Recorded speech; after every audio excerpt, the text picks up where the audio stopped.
అందులో మనం ఓర్పు అనేటువంటి మన సభ్యులు సాధించడానికి వచ్చి ఆ ఓర్పు అనేటువంటి విషయాన్ని మనం ఆచరిస్తూ ఆచరణలో మనం పెట్టి మనం చూపెట్టగలిగిన ఓర్పు అనేటువంటి విషయం. కానీ ఆ భక్తులు ఆ నిర్విరామంగా నిరాటకంగా రాత్రి పౌరులు నిద్రాహారాలు కానీ వారు ఆ యొక్క స్వామి యొక్క సంహారానికి వచ్చినటువంటి భక్తులకి ఎంతో మహోన్నతమైనటువంటి సేవ చేయగలిగినది. అది చాలా గొప్ప ఉత్కృష్టమైనటువంటి తపస్సు. అటువంటి తపస్సు ఆచరించాను నా సేవకులు, నా వారికి. మరి వాడిని చూసి నేను ఆనందిస్తున్నాను, ఆనంద భాష్పాలు చూపిస్తున్నాను. వారికి సదా స్వామి యొక్క ఆశీస్సులు ఎల్లప్పుడూ వారిలో ఉంటూ ఆ యొక్క చక్కని దివ్య అమోఘమైనటువంటి మహత్తమైనటువంటి ఆశీస్సులతో వారికి ఆ స్వామి వెళ్ళినటువంటి రక్షించేటువంటి మౌనమైన అవకాశాన్ని, ఆశయాన్ని వారు పొందగలిగారు. అసలు వారు ఎంతో గొప్పవారు. వారి నాకన్నా గొప్పవారు నీకు వచ్చాము. అంత తపస్సు చేశారు వాళ్ళు. ఆ 3 రోజుల కాలంలో ఆ వర్షంలో కలిసి ఆ యొక్క సభ్యులకి ఆ యొక్క వచ్చినటువంటి భక్త జనావళిని చేసినటువంటి సేవ. అదే బయట అయినటువంటి కార్యక్రమం వారికి ఎవరు చేయలేనటువంటి పని వారికి చేశారనేటువంటి నిజంగా వారి యొక్క నిస్వార్థ సేవే ముందుకు కాకపోవడం అది ఆచరణలో చూపెట్టారు. నిస్వార్థ సేవని మాటల్లో చెప్పలేదు, ఆచరణలో చూపెట్టారు. అటువంటి ఆచరణాత్మకమైన సేవ రూపంలో వారు చేసినందుకు వారికి నా యొక్క ప్రత్యేక శుభ ఆశీస్సులు తెలియజేసుకుంటాను ప్రతి ఒక్క సభా సేవకుడికి. అది మహత్తరమైనటువంటి అవకాశం ఆశయం నెరవేర్చాలి, ఆచరణలో చూపెట్టలేదు. అనేటువంటిది మౌనమైనటువంటి ప్రయత్నం యొక్క తక్కువ అనుభవంలో చెప్తుంది తప్ప ఇది practical. This is the practical science of sciences.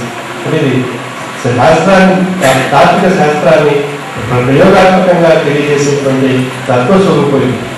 మన ఏదో 2 పద్యాలు చదివేసి మళ్ళీ చేసి కూర్చుంటే గురువు అనిపిస్తారని కానీ మనకి ఇక్కడైతే ప్రాక్టికల్గా ఏదైతే గురువు చెప్పారో గురువు చెప్పినటువంటి విషయాన్ని మనం ప్రాక్టికల్గా మన ప్రయోగాత్మకంగా మన యొక్క విధానంలో ఎంతవరకు అది సఫలీకృతం కాబోతున్నాం అనేటువంటి అక్షరాత్మకమైనటువంటి సందేశాన్ని చెబుతున్నారని చదువుతుంది. అదేవిధంగా ఇప్పుడు మనం ఈ వీటిలో ఏం నేర్చుకుంటాం అనేది ఒకసారి అందరూ పరిశీలించాలి. మరి ఉమ్రావిషాక్ష జ్యోతి పెట్టారు. పూర్వం ఉమ్రావిషాక్ష జ్యోతి కార్యక్రమాన్ని 1991లో 92 ఆ ప్రాంతంలో ప్రారంభించినప్పుడు చాలా మంది అక్షరాలు నేర్చుకుని ఏం చేస్తాం, నలుగురు చదువుకునేవారు, కీర్తన వింటే చాలు కదా అనేటువంటి భావనలో ఉండేవారు. మరి అక్షరజ్యోతి ద్వారా, ఉమ్రావిష అక్షరజ్యోతి ద్వారా తత్వజ్ఞానం మాసపత్రిక రాబోతుంది. అక్షరజ్యోతిలో ఉన్నటువంటి ఆ యొక్క కీర్తన మనం చదువుకోవాలి అనేటువంటి జిజ్ఞాస కలిగించడానికి ఉమ్రావిష అక్షరజ్యోతి అనేటువంటి ప్రారంభించి మన ప్రతి ఒక్క సభ్యుడు కూడా అక్షరాస్యుడి ఉండాలి, అక్షరజ్ఞానం కలిగి ఉండాలి, తాత్విక కీర్తన వాడే స్వయంగా చదువుకోవాలి అనేటువంటి లక్ష్యంతో ఈ అక్షరజ్యోతి కార్యక్రమాన్ని ప్రారంభించి ఈ యొక్క తాత్విక నిరక్షరాస్యాన్ని ఒక తాత్వికుడిగా మార్చేటువంటి మహోన్నతమైనటువంటి శక్తి యొక్క పేరులో ఉంది. ఇది మహాభావతార సభ. ఈశ్వర తత్వ వెలుగు గౌరవాలు సంపదగల వారు ఈ మడిన పాఠములు నేర్చుకున్నట్టుగా మనకి ఈ మతం పట్టిన గోత్ర వాసులు స్వీకరించదు. ఇంపడవ స్వరాజ్య భావులు మహోదయ వీళ్ళకు నమ్మించదు. ఇది ఎటువంటిది? ఇది మహాభావతార సభ, ఈశ్వర తత్వాన్ని చెప్పేటువంటి సభ.